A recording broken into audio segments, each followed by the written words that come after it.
ഇന്ന് ഞാനില്ലേ സിമ്പിളായിട്ട് ഉണ്ടാക്കാൻ പറ്റുന്ന നല്ല കിഡിലൻ 2 റെസിപ്പീസ് ആയിട്ടാണ് കേട്ടോ വന്നിട്ടുള്ളത്. ഈ 2 ഐറ്റംസില്ല നിങ്ങൾ ആർക്ക് ഉണ്ടാക്കി കൊടുത്തതിനാലും ഇത് എന്ത് വെച്ചിട്ടാണ് ഉണ്ടാക്കിയെന്ന് നിങ്ങൾ പറയാണ്ട് ഒരാൾക്കും തന്നെ മനസ്സിലാവില്ല കേട്ടോ.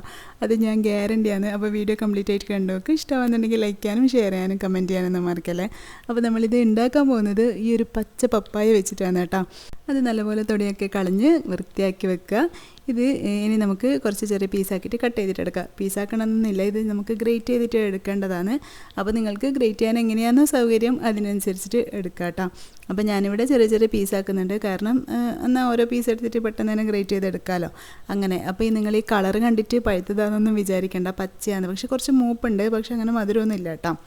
അങ്ങനെ അപ്പോൾ നമുക്കിതിനൊരു ഗ്രേറ്റർ എടുത്തിട്ട് എല്ലാം ഒന്ന് ഗ്രേറ്റ് ചെയ്തിട്ട് എടുക്കുക. എന്തായാലും ഗ്രേറ്റ് ചെയ്തിട്ട് തന്നെ ചെയ്യണം കേട്ടോ. ഇത് ചെറുതായിട്ട് കട്ട് ചെയ്തിട്ടൊന്നും ചെയ്യാൻ പാടില്ല, കാരണം ഇത് നമ്മുടെ എന്താ പറയുക, പപ്പായ കുറച്ച് ഹാർഡായിട്ടുള്ള സംഭവമല്ലേ.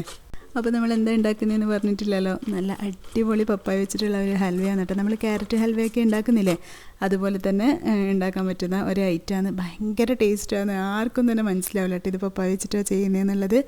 അപ്പോൾ ഞാൻ ഒരു പപ്പായ കംപ്ലീറ്റ് ആയിട്ട് തന്നെ ഗ്രേറ്റ് ചെയ്ത് എടുത്തിട്ടുണ്ട്. ഇത് നമുക്ക് ആ ഒരു 2 ഐറ്റം ഉണ്ടാക്കാൻ വേണ്ടിയിട്ടാണ്. അപ്പോൾ നിങ്ങൾക്ക് എത്രത്തോളം വേണം അതിനനുസരിച്ചിട്ട് നോക്കിയിട്ട് എടുത്താൽ മതി കേട്ടോ.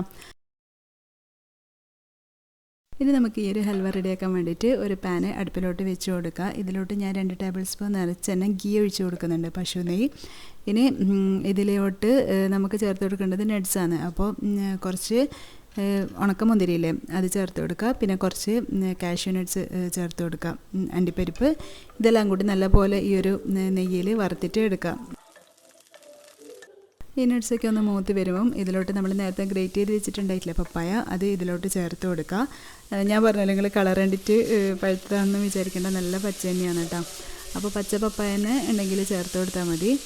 ഇനി ഈ നട്ട്സും പപ്പായൊക്കെ കൂടി ആ ഒരു ഗീയിൽ നല്ല പോലെ തന്നെ ഒന്ന് റോസ്റ്റ് ചെയ്തെടുക്കാം കേട്ടോ. അതിൻ്റെ ആ ഒരു വെള്ളമൊക്കെ വറ്റി എന്താ പറയുക, കളറൊക്കെ ഒന്ന് ചേഞ്ചായിട്ട് വരും. ആ ടൈം വരെ നല്ല പോലെ തന്നെ ഇതൊന്ന് വഴറ്റിയിട്ടെടുക്കാം. ഇനി ഇതിലോട്ട് ഞാനൊരു 1/4 കപ്പില്ല, ഒരു അരക്കപ്പും കുറച്ചും മധുരമൊക്കെ നിങ്ങളുടെ ഇഷ്ടത്തിനനുസരിച്ചിട്ട് നോക്കിയിട്ട് ചെയ്ത് കൊടുക്കാം കേട്ടോ. അപ്പം ഞാനങ്ങനെ ചേർത്ത് കൊടുത്തിട്ടുണ്ട്. ഇനി എല്ലാം കൂടി വീണ്ടും നല്ല പോലെ ഒന്ന് വഴറ്റിയെടുക്കാം. അപ്പോൾ ഞാനിവിടെ 3 കപ്പാണ് കേട്ടോ ഈ ഒരു പപ്പായ എടുത്തിട്ടുള്ള. ഗ്രേറ്റ് ചെയ്ത പപ്പായ 3 കപ്പ്, അതെനിക്ക് നേരത്തെ പറയാൻ വിട്ടുപോയി. ഇനി പഞ്ചസാരയും കൂടി ചേർത്ത് ഒന്ന് വിളഞ്ഞ് വരുമ്പം അതൊന്ന് അടച്ച് വെച്ചിട്ടൊന്ന് വേവിച്ചിട്ട് എടുക്കാം കേട്ടോ. മീഡിയം ഫ്ലെയിമിലൊക്കെ ഒരു 5 മിനിറ്റൊക്കെ അങ്ങനെ വെച്ച് കൊടുക്കുക. അപ്പോൾ നല്ല പോലെ ഒന്ന് വെന്തിട്ട് വരും. ആ ഒരു പപ്പായൊക്കെ നല്ലപോലെ വെന്ത് കഴിഞ്ഞാലാണ് ആ ഒരു ടേസ്റ്റ് ഉണ്ടാവുക. ഇനി ഇതിലോട്ട് നമുക്ക് 1 കപ്പ് പാലും കൂടി ചേർത്ത് കൊടുക്കാം. എന്നിട്ട് വീണ്ടും നല്ല പോലെ ഒന്ന് മിക്സ് ചെയ്തിട്ടെടുക്കാം. ഇനി ഈ പാലൊക്കെ തിളച്ച് ആ ഒരു പപ്പായയിലൊക്കെ കുറച്ച് ഒന്ന് വറ്റി ആ ഒരു ഇതിൽ വരുമ്പോൾ ഇതിലോട്ട് നമുക്ക് ഒരു 1/4 കപ്പോളം കണ്ടൻസ് മിൽക്കും കൂടി ഞാൻ ചേർത്ത് കൊടുക്കുന്നുണ്ട്. എക്സ്ട്രാ ഒരു നല്ല ടേസ്റ്റ് ഉണ്ടാകും കേട്ടോ ഈ ഒരു ഹൽവ കഴിക്കാൻ വേണ്ടിയിട്ട്. അപ്പം നിങ്ങൾ നോക്കിയിട്ട് ചെയ്യുക. പഞ്ചസാര അല്ലെങ്കിൽ കുറച്ചിട്ട് മിൽക്ക് മെയ്ഡ് കുറച്ച് കൂട്ടി കൊടുത്താൽ മതി. അതൊക്കെ നിങ്ങളുടെ ഇഷ്ടത്തിനനുസരിച്ചിട്ട് ചേർത്ത് കൊടുക്കുക. നിങ്ങളുടെ കയ്യിൽ കണ്ടൻസ് മിൽക്ക് ഇല്ലെങ്കിൽ കുഴപ്പമൊന്നുമില്ല, പഞ്ചസാര മാത്രം ചേർത്ത് കൊടുത്താൽ മതി. കണ്ടൻസ് മിൽക്ക് ചേർക്കുമ്പോൾ കുറച്ചുകൂടി ഫ്ലേവർ ഉണ്ടാവും, അത്രയേ ഉള്ളൂ. പിന്നെ ഇതിലോട്ട് 1 ടീസ്പൂൺ നിറച്ച് തന്നെ ഞാൻ വാനില എസൻസ് ചേർത്ത് കൊടുത്തിട്ടുണ്ട്. ഇനി എല്ലാം കൂടി നല്ല പോലെ ഒന്ന് വഴറ്റിയിട്ട് ആ ഒരു പാലൊക്കെ ഒന്ന് വറ്റി നല്ല കുറുകി വരൂലേ, നല്ല ടേസ്റ്റാണ് കേട്ടോ ഇങ്ങനെ തന്നെ കഴിക്കാൻ വേണ്ടിയിട്ട്. ഇനി ഇതിൽ 1 ടേബിൾ സ്പൂൺ നിറച്ചെണ്ണ വീണ്ടും ഗീയും കൂടി ചേർത്തിട്ട് എല്ലാം കൂടി നല്ല പോലെ ഒന്ന് മിക്സ് ചെയ്തിട്ട് എടുക്കാം കേട്ടോ. ഇത്രയേ ഉള്ളൂ പണി, പെട്ടെന്ന് റെഡിയാക്കാൻ പറ്റുന്നതല്ലേ ഉള്ളൂ. നല്ല ടേസ്റ്റ് എന്ന് പറഞ്ഞാൽ നല്ല ടേസ്റ്റാണ്. ഞാൻ നേരത്തെ പറഞ്ഞില്ല, നിങ്ങൾ ഇത് ആർക്കെങ്കിലും കൊടുത്തു കഴിഞ്ഞാൽ എന്ത് വെച്ചിട്ടാണ് നിങ്ങളിത് ചെയ്തതെന്ന് ഒരാൾക്കും നിങ്ങൾ പറയാണ്ട് മനസ്സിലാവില്ല. ഇനി ലാസ്റ്റായിട്ട് ഇതിൻ്റെ മെയിൻ ഇൻഗ്രീഡിയൻ്റ് ഏലക്ക പൗഡർ ചേർത്ത് കൊടുക്കട്ടെ, 1 ടീസ്പൂണോളം. അതാണ് ഇതിന് നല്ലൊരു ഫ്ലേവർ കൊടുക്കുക ഈ ഒരു ഡിഷിന്. നമ്മുടെ ക്യാരറ്റ് ഹൽവ ആയാലും എങ്ങനെയുള്ള ഏത് ഹൽവ ആയാലും അതല്ലേ നമ്മുടെ ഈ ഒരു എന്താ പറയുക, ഏലക്ക പൗഡറിൻ്റെ ടേസ്റ്റ് അല്ലേ, നല്ല ഒരു ഫ്ലേവർ കൊടുക്കുക. അപ്പോൾ അതേ നമ്മുടെ ഈ ഒരു പപ്പായ വെച്ചിട്ടുള്ള ഹൽവ ഇവിടെ റെഡി ആയിട്ടുണ്ട്. ഇനി ഇതൊന്ന് അടച്ച് വെച്ചിട്ട് വീണ്ടും 5 മിനിറ്റോളം ലോ ഫ്ലെയിമിൽ അങ്ങനെ തന്നെ വെച്ച് കൊടുക്കുക. അപ്പോൾ അതൊക്കെ വറ്റി ഗ്യാസ് ഓഫ് ചെയ്തിട്ട് കുറച്ച് ടൈം കഴിഞ്ഞിട്ട് എടുത്താൽ മതി കേട്ടോ. ഇത് കണ്ടില്ലേ, അടിപൊളി ആയിട്ടാണ്. അപ്പോൾ എല്ലാവരും എന്തായാലും മസ്റ്റ് ട്രൈ ചെയ്യാന്ന് കേട്ടോ. നല്ല ടേസ്റ്റ് എന്ന് പറഞ്ഞാൽ ഞാൻ നേരത്തെ വീണ്ടും പറയുന്നില്ല എന്തായാലും. അപ്പോൾ നിങ്ങൾ ട്രൈ ചെയ്ത് നോക്കിയിട്ട് എനിക്ക് എന്തായാലും ഫീഡ്ബാക്ക് അറിയിക്കണേ, കമൻസിൽ അറിയിക്കുക. നിങ്ങളെല്ലാവരും ഓരോ ഐറ്റംസും ഉണ്ടാക്കിയിട്ട് അടിപൊളിയാണെന്ന് പറയുന്നത് കേൾക്കുമ്പോഴാണ് പിന്നെയും ഓരോന്ന് ചെയ്യാനുള്ള ആ ഒരു നമുക്കൊരു മോട്ടിവേഷൻ ഉണ്ടാവുന്നത്. അപ്പോൾ അതുപോലെ തന്നെ ഇത് നിങ്ങൾ ട്രൈ ചെയ്ത് നോക്ക്, എന്നിട്ട് എന്തായാലും എനിക്ക് ഫീഡ്ബാക്ക് അറിയിക്കുക കേട്ടോ. എന്തായാലും ഫ്ലോപ്പ് ആവില്ല. വലിയ ചിലവൊന്നും ഇല്ലല്ലോ. ആകെ കണ്ടൻസ് മിൽക്ക് മാത്രമേ പുറത്തുനിന്ന് വാങ്ങിക്കേണ്ട ആവശ്യമുള്ളൂ. അത് നിങ്ങളുടെ കയ്യിൽ ഇല്ലെങ്കിൽ ചേർക്കേണ്ട ആവശ്യമൊന്നുമില്ല. കുറച്ച് പാൽപ്പൊടി ഉണ്ടെങ്കിൽ അത് ചേർത്ത് കൊടുത്താലും നല്ല ടേസ്റ്റ് തന്നെയാവും. ഇനി ഇത് വെച്ചിട്ട് തന്നെ നമുക്ക് വേറൊരു ഈ ഒരു പോള ഉണ്ടാക്കാം കേട്ടോ.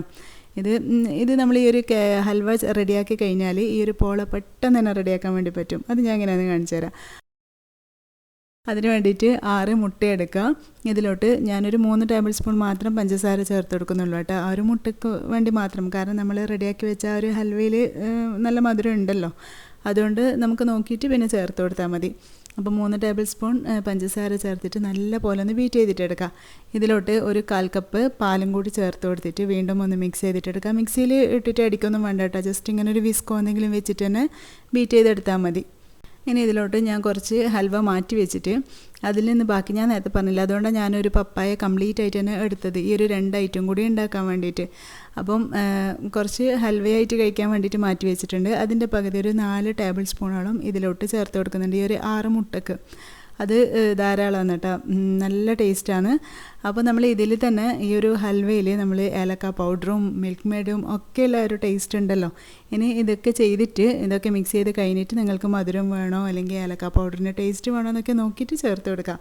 അപ്പോൾ എനിക്ക് കുറച്ചുകൂടി ഏലക്ക പൗഡറിൻ്റെ ടേസ്റ്റ് അത്ര കിട്ടാത്ത പോലെ തോന്നിയപ്പം ഞാൻ കുറച്ചുകൂടി ഇട്ട് കൊടുത്തിട്ടുണ്ട് കേട്ടോ, ഒരു 1/4 ടീസ്പൂണൊക്കെ. അപ്പോൾ നമ്മുടെ ബാറ്ററി ഇവിടെ റെഡിയായി. സിമ്പിളല്ലേ, അത് ഉണ്ടാക്കി കഴിഞ്ഞാൽ വേഗം തന്നെ ഉണ്ടാക്കാൻ പറ്റുന്നതിൽ ഫ്രിഡ്ജിലൊക്കെ ആക്കി വെച്ച് കഴിഞ്ഞാൽ പിറ്റേന്നൊക്കെ ചായക്കൊക്കെ നമുക്ക് ഈ ഒരു പോള വേഗം റെഡിയാക്കാൻ വേണ്ടി പറ്റും. ഇനി നമുക്കൊരു പോള ഉണ്ടാക്കാൻ ആവശ്യമായിട്ടുള്ള ഒരു പാന് അടുപ്പിലോട്ട് വെച്ചിട്ട് ഇതിലോട്ട് 1 ടേബിൾ സ്പൂൺ ഗീയും കൂടി ചേർത്ത് കൊടുക്കുക. എല്ലാ ഭാഗത്തും ഒന്ന് ആക്കി കൊടുക്കുക കേട്ടോ. എന്നിട്ട് നമ്മൾ ഈ റെഡിയാക്കി വെച്ച ഈ ഒരു ബാറ്റർ ആ ഒരു പാനിലോട്ട് ഒഴിച്ചു കൊടുക്കുക. ഇനി ലോ ഫ്ലെയിമിൽ വേണം കേട്ടോ ഇതൊക്കെ ചെയ്യാൻ വേണ്ടിയിട്ട്. അപ്പം അത് ഒഴിച്ചിട്ട് നമ്മൾ ഹോളൊക്കെ ഉണ്ടെങ്കിൽ അതൊക്കെ ടിഷ്യൂ ഒക്കെ വെച്ചിട്ട് ഒന്ന് അടച്ചു കൊടുക്കുക. അതുപോലെ തന്നെ നമ്മളൊരു പഴയ പാൻ എടുത്തിട്ട് അതിൻ്റെ മേലെ വേണം ഈ ഒരു പോള വെക്കാൻ വേണ്ടിയിട്ട്. കാരണം വെറും മുട്ട മാത്രമല്ല, വേഗം തന്നെ അടി കരിഞ്ഞു പോകും കേട്ടോ. അപ്പോൾ ഞാൻ അത് അവിടെ തന്നെ വെച്ച് ഒരു 10-15 മിനിറ്റൊക്കെ ആകുമ്പോൾ തന്നെ ഇത് സെറ്റായിക്കോളും. അല്ലെങ്കിൽ ജസ്റ്റ് നിങ്ങൾ ഫ്ലെയിമിനനുസരിച്ചിട്ട് അല്ലെങ്കിൽ ഒരു 20 മിനിറ്റ്, അതിൻ്റെ അപ്പുറം എന്തായാലും പോവില്ല. ഇങ്ങനെ അടിയിൽ പാന് വെച്ച് കഴിഞ്ഞാൽ കരിയാണ്ട് അടിപൊളിയായിട്ട് തന്നെ നമുക്ക് പോള കിട്ടും കേട്ടോ. ഇത് ചൂടോടെ എടുക്കണ്ട, അത് ഞാൻ ഓഫ് ചെയ്തിട്ട് ഒരു അരമണിക്കൂറൊക്കെ കഴിഞ്ഞപ്പോഴാണ് കേട്ടോ എടുത്തത്. അപ്പോഴാണ് ഇങ്ങനെ നല്ല അടിപൊളിയായിട്ട് തന്നെ നമുക്ക് ഡിമോൾഡ് ചെയ്ത് എടുക്കാൻ വേണ്ടി പറ്റുക. അപ്പോൾ ഇതേ കണ്ടില്ലേ, നല്ല കിഡിലും പോളയാണ്, നല്ല ടേസ്റ്റാണ്. ഞാൻ നേരത്തെ പറഞ്ഞ പോലെ നിങ്ങൾ പറയാണ്ട് ഇതെന്ത് വെച്ചിട്ടാണ് ഉണ്ടാക്കിയെന്ന് ആർക്കും തന്നെ പറയാൻ പറ്റൂല കേട്ടോ. അപ്പോൾ ഇന്നത്തെ 2 റെസിപ്പീസും നിങ്ങൾക്ക് എല്ലാവർക്കും ഇഷ്ടമായെന്ന് വിചാരിക്കുന്നു. ഇഷ്ടമായിട്ടുണ്ടെങ്കിൽ എന്തായാലും എന്നും പറയുന്ന പോലെ തന്നെ ലൈക്ക് ചെയ്യാനും ഷെയർ ചെയ്യാനും കമൻറ്റ് ചെയ്യാനൊന്നും മറക്കണ്ട. നിങ്ങൾ ഉണ്ടാക്കിയിട്ട് എന്തായാലും അഭിപ്രായം പറയാട്ടോ. അപ്പോൾ ഇൻഷാല്ലാ നമുക്ക് നെക്സ്റ്റ് വീഡിയോ കാണാം. അതുവരേക്കും ബൈ. Thanks for watching.